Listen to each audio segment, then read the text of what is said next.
My name is Margaret Adele, and welcome to a rambling discussion where we're going to talk about the grim, dark nature of the current reviewing landscape and how a small group of authors are ruining things for everybody. Now let's jump in with a quick disclaimer here. Yes, not every author is doing the kind of things that scare reviewers away. In fact, it's a minority compared to the whole, but it's a loud enough minority that it makes it worse for everyone. And obviously, we are going to be talking about some of the scandals in depth. I'm not going to be showing a ton of receipts or giving a ton of personal names, because the idea of this is not for me to dunk back on the people who are dunking on others, but rather to showcase how the current landscape for reviewers is hostile. It's not great for especially beginner reviewers getting into this. And for a lot of people, that means they're going to see less reviews overall. This video was actually inspired by a conversation I saw happening on Twitter where indie authors were talking about how they were seeing a downward trend in their reviews for no real discernible reason. Readers that had previously liked or even loved their books weren't really coming back for reviews, and they couldn't figure out why. Obviously, there could be some other issues that we're not going to talk about here, but I still hold that a giant portion of the reason that we're seeing a downward trend in reviews is anxiety. Reviewers are always scared that authors are going to come after them and make them part of the discourse. When I first became a reviewer in January of 2019, although technically I received my first indie request email in December of the previous year, I had never really heard of big giant scandals involving a lot of authors calling out specific reviewers. I, like I think many other reviewers, operated under the idea that if I did my best and reviewed in good faith, the fact that I was reviewing to the best of my abilities would more or less protect me. Obviously, bigoted reviews should be called out, anything with the isms, that's beside the point. But I was always operating under the idea that if I gave good reasons for why I gave that star rating, I would more or less be safe in the star rating I gave. And in all honesty, that probably was a naive idea even back then, but it is one that I managed to hold on to because for literally years, my interactions with authors were so universally positive that the one or two blips that weren't even anything didn't seem to register for me. For example, I have reviewed for over 4 years now, and I've reviewed over 200 books, I think, and I've lost count of them, and I've lost count of the number of authors that I've worked with, but I know that the actual number of authors that have harassed me or been disrespectful to me in my inbox, I can still count on my fingers. That's how little it is, at least the way I've done it. But in the current landscape, you have had to watch so much, just so much drama going down around the concept of reviews, and it's not great for especially new reviewers, and yeah, we gotta jump into it. Again, I'm not going to go very in-depth in any of the dramas in specifically, but it's important to note just how all of these specific scandals online have kind of ripped away the little shreds of safety reviewers thought they had. Because in some cases, a lot of these scandals seem to negate a lot of the ideas and etiquettes that we already have that reviewers thought they were protected by. For example, an author posted that their first 1-star review had made them really sad. Now, I'm not saying that their sadness is not valid. 1-star reviews must suck to get, but they posted this to Twitter. And they did not name the reviewer specifically, nor did they show a screenshot, which would be very obviously against the author-reviewer etiquette. However, by saying it was the very first 1-star they'd ever gotten, it was really easy to find it, to the extent that one person replied to the thread stating that they reported it because it was just mean. Now, obviously, the report didn't do too much as, again, the majority of the people were against this and, in fact, went and upvoted that 1-star review to the extent that I think last time I checked, it has over 100 upvotes, meaning that it will not only not be taken down, but it will also probably be shown pretty prominently on that book's review page for the rest of the book's existence.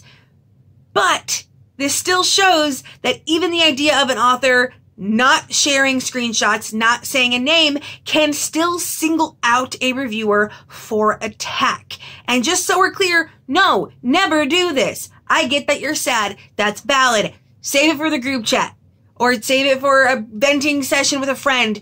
Do not post on a public platform that a review has made you sad, because you are setting that reviewer up for attacks from people that think they're defending you, and it's never a good look. Next, let's talk about Piper CJ and how she ripped the blindfold away when it came to indie authors. However, rightfully or wrongfully, a lot of reviewers, booktubers, bookstagrammers, etc. had this assumption that indie authors were of a certain kind of social power, and so even if they tried to attack you, well, it wouldn't be that bad. Piper CJ proved otherwise. With 1 million TikTok followers, when she gets upset at reviewers, bad things happen. And she's not the only one, but we're seeing this more and more. This concept of indie authors as having less social power to wield against reviewers is quickly slipping away. There are indie authors that have real social power, especially with book talk on the rise, and it's only going to get bigger. Now, am I happy for indie authors being able to see their dreams come to fruition and make a living off of this? Yes. The problem is that if you're going to get that big, you basically have to start thinking like a big trad author.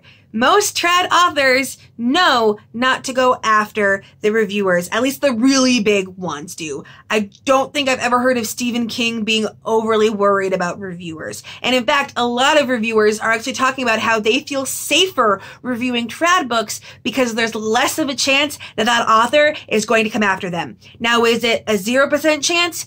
No. But generally speaking, trad versus indie, the indie author is more likely to engage with the reviewer, both for good and for bad. And CJ Piper, or Piper CJ, don't know why I always want to switch those up, proved that indie authors can wield really big social power and use it for really bad things. Next, let's talk about Lauren Huff ripping away the safety of a 4-star review. For the most part, most reviewers are pretty sure that if they review at least a 4-star, the author will be happy and won't come after them. Lauren Huff proved otherwise. She blasted a review of a 4.5 star, 4.5, nearly 5, for being too negative. And yes, she was rightfully lambasted on social media for it, but this entire scandal brought to light the fact that yeah, some authors might actually be pissed with anything that's literally below a 5-star. Literally anything less than a 5-star comes with some risk, however minute, that the author is going to get mad and go after the reviewer. Which means you basically have to love the book to ensure that you're never going to get attacked. Well, okay, the reviewers are thinking now, yeah, these are giant things that are happening, but these are like single authors doing bad things. I can block and move on, right? Maybe, because now comes discourses that large amounts of indie authors and writers hoping to become indie authors are talking about.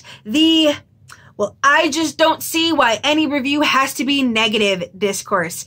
This makes the round fairly regularly. Authors talking about how they don't see why there should ever be a review under a 3-star.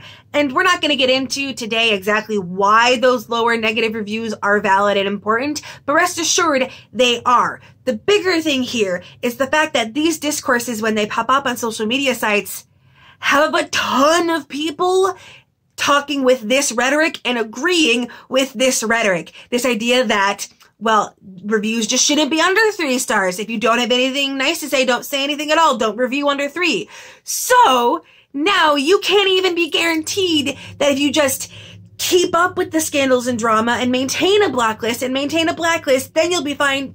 No, because as these discourses have proven, the actual amount of authors that don't want any negative reviews at all are a lot more than you think they are. And if they're willing to post about not liking below 3-star reviews on their social media, you start wondering, how willing are they to talk about specific reviews in the first place? And for a lot of these, they're not necessarily even published yet, but they are writers looking to be published. And so that tells you, oh crap, is this going to get even worse in the future?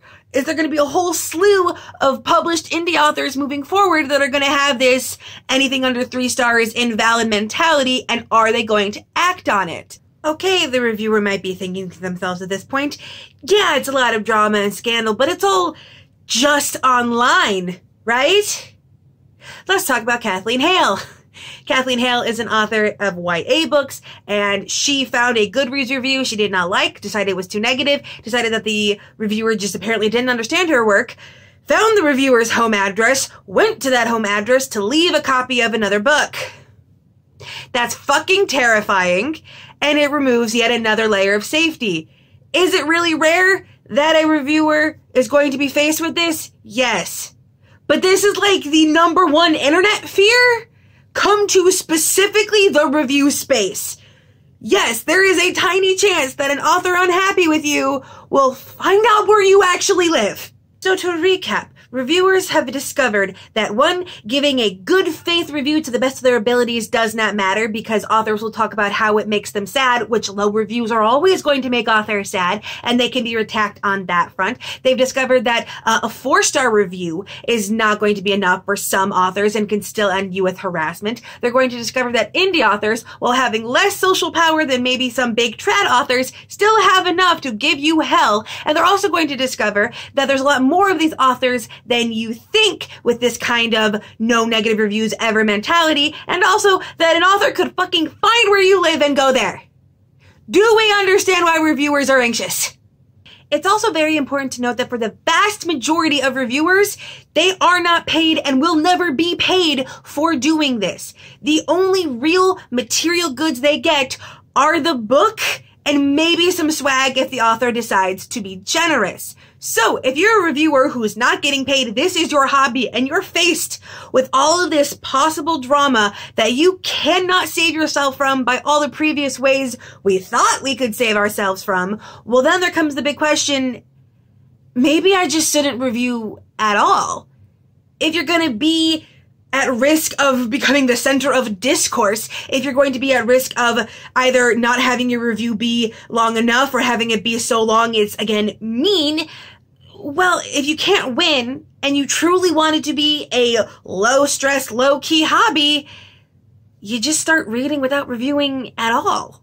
As a result of all of this, I have seen a lot of reviewers who have installed a kind of don't interact unless solicited policy with authors, meaning that if you have not had direct communication with them offering a review book and had that accepted, that you shouldn't comment at all.